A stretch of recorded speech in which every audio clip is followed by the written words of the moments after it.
Bismillah wa salatu wassalam ala Rasulullah. Inshallah ta'ala, today we'll be focusing on ayah number 97 to 100 from Sura An-Nisaa. So this is going to be focusing more on the hijrah, just to give you guys some context.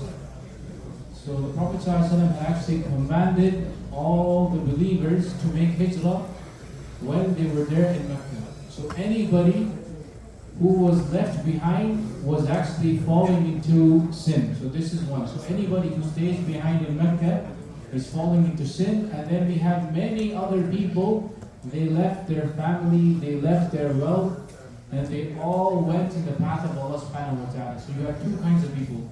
The ones who stayed behind and the ones who actually sold everything. Like Allah subhanahu wa ta'ala specifically talks about Salman al-Farsi وَمِنَ النَّاسِ مَا يَشْرِي نَفْسَهُ بِتِغَاءَ مَرْضَاتِ اللَّهِ. And there are people who sell themselves for the sake of Allah subhanahu wa ta'ala. So this is the Surah Al-Baqarah, the one that I just mentioned. The ones who sold themselves from the path of Allah subhanahu wa ta'ala. And obviously we have many people in this Masjid and across the world who strive in the path of Allah subhanahu wa ta'ala. They consider themselves chief. They serve the deen, they serve the messages of Allah subhanahu wa ta'ala. So today, when we recite these three ayahs, we'll just break it down starting from ayah number 97, inshallah ta'ala.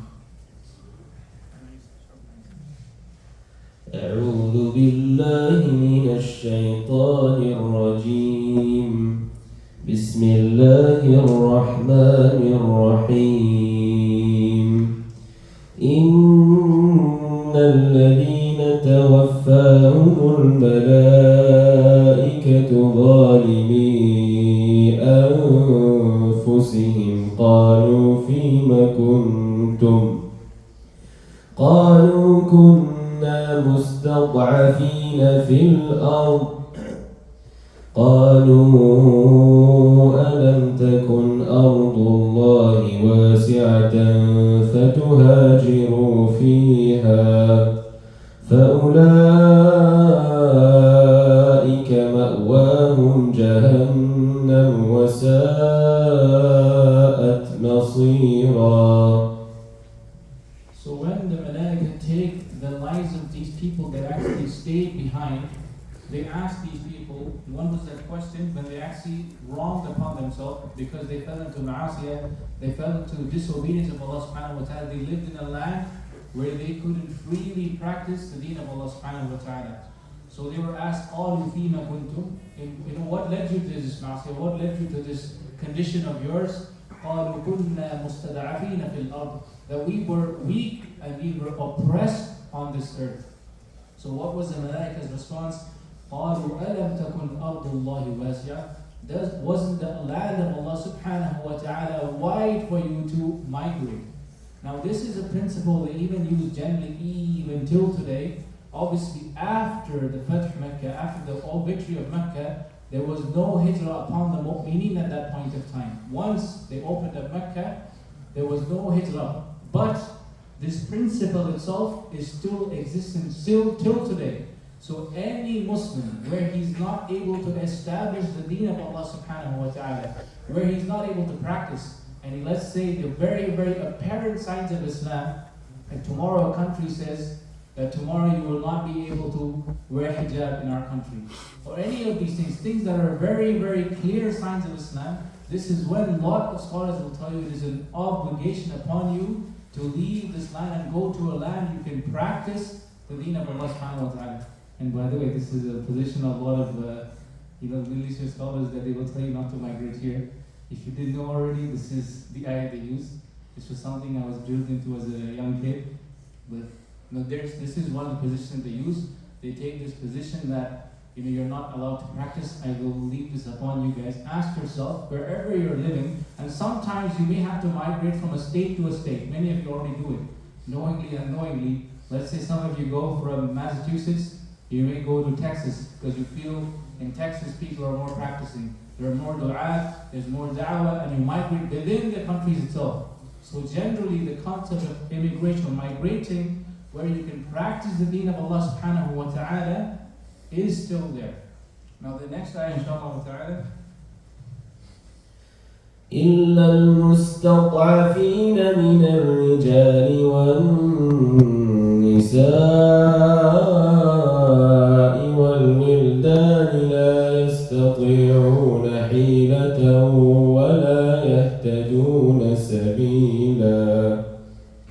So there is an exception that Allah subhanahu wa ta'ala makes here. إِلَّا الْمُسْتَضْعَفِينَ, except for the ones who are weak, the men and the women, and the ones who are not able to make this. So, and they're not able to find someone to guide them also.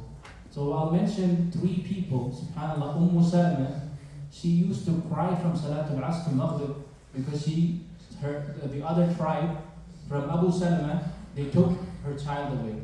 So she didn't want to leave her child and then migrate. Abu Salama already migrated. Until in the end her family felt bad for her, they gave her a kid and she migrated. She didn't have anybody to guide her all the way to Makkah. But a mushrik at that point of time, Uthman ibn Talha, he guided her all the way from Mecca close to Medina until she knew where to go. So even there are people who may be not of our faith, but they may have a lot of khairat in them. And we find this in the seerah also multiple times, like Abu Talib.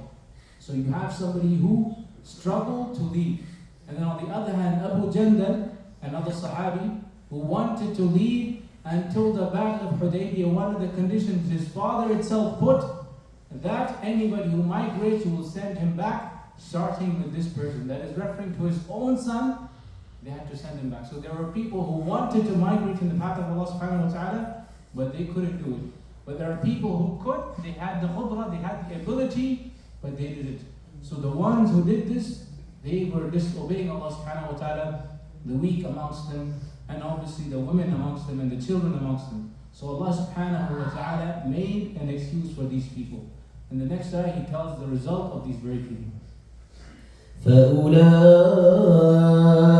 عسى الله أن يعفو عنهم وكان الله عفوا غفورا. So here Allah subhanahu wa ta'ala tells us, so these are the people that Allah subhanahu wa ta'ala is going to forgive. Afu. Even though it says asa, but generally the commentaries, the ulama, they give us that Allah subhanahu wa ta'ala will forgive them because they had this excuse and they were sincere in what they were going to do. So this is one thing. And on the next ayah, just to give you a little bit of context, and this, I found this in Tafsir al-Tabari. I'm not sure if this is an authentic narration because Tabari, it gathers all the narrations just like Ibn Kathir. It will throw in all the narrations. It is upon the reader to do a tahqiq, to check if this narration is authentic or no. But the name that I found was, there was a person who was sick, Umayr ibn al-Ais. This was one of the names, or they have flipped around, al-Ais ibn Umayr. There was a person who was sick, who migrated in the path of Allah subhanahu wa ta'ala, and even though he had an excuse, he still did migrate, and he died at Tan'im. So he died at Tan'im before reaching al-Madinah, and Allah subhanahu wa ta'ala makes mention of the likes of him. ومن يهاجر في سبيل الله يجد في الأرض مراغما كثيرا وسعة ومن يخرج من بيته مهاجرا إلى الله ورسوله ثم يدركه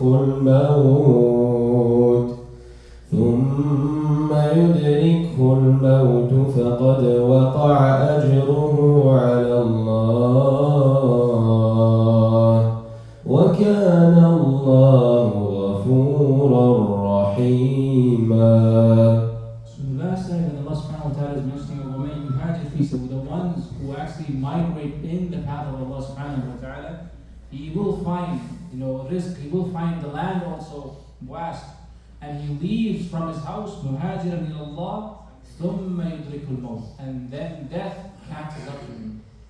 فَقَدْ وَقَعَ أَجْرُهُ عَلَى اللَّهِ. Now this person does get the reward of a muhajir. Now obviously he didn't reach his destination, and subhanAllah, when we deal with Allah subhanahu wa ta'ala, even if you are sincere and you put the efforts, you still get rewarded when you deal with Allah subhanahu wa ta'ala. I know here we have surveys of partifications and stuff, but imagine the one who actually migrated and reached there, you get the same reward what is upon you. This person was sincere, he didn't even reach the destination. He died at Tan'im. Many of you know this is where some of you make ihram, Masjid Tan'im.